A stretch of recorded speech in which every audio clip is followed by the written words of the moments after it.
ওই যে Kim Jong উনকে দেখেন, চিনেন? কিম জং উনকে চিনেন? কোথাকার প্রেসিডেন্ট? তার দেশের মানুষ খাবার খেতে পারে না, আর সে মিসাইল বানায় বসে বসে। আর আমেরিকা পশ্চিমা থেকে ভয় দেখায়, ভয় দেখায় না? দেখেছেন?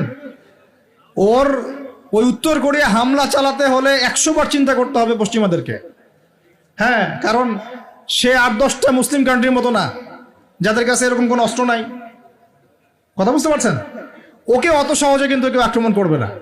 তারপরেও আবার চায়নার সাথে ওর বন্ধুত্ব আছে, রাশিয়ার সাথে ওর বন্ধুত্ব আছে, ঠিক আছে? এর একটা অ্যালায়েন্স, এটাকে জিও পলিটিক্যাল ভাষায় ওদের অ্যালায়েন্স বলে। তো ওরা শক্তিশালী হলো কিভাবে?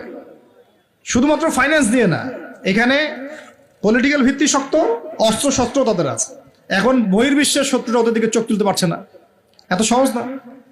তো দেখেন আমাদের পিছিয়ে পড়ার এগুলোও কারণ আছে। মুসলিম কান্ট্রিগুলোর দিকে তাকায় দেখেন, কয়টা মুসলিম কান্ট্রি এইসব ক্ষেত্রে স্বয়ংসম্পূর্ণ? কয়টা কান্ট্রি দেখবেন আপনি?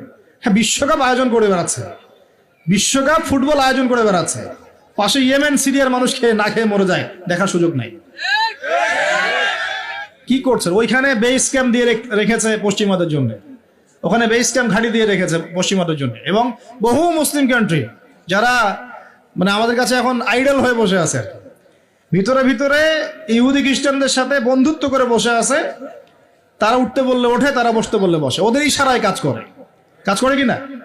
জিও পলিটিক্যাল ভিত্তি দুর্বল, ইকোনমিক ভিত্তি দুর্বল, ফাইন্যান্স দুর্বল, আর আমরা আধ্যাত্মিকত্ব তো দুর্বলই। তো সব মিলিয়ে এই যে 100 বছরে আমরা পিছিয়ে পড়লাম, এখানে 100টা কারণ খুঁজে বের করা যাবে, এত কারণ বলার সময় নেই।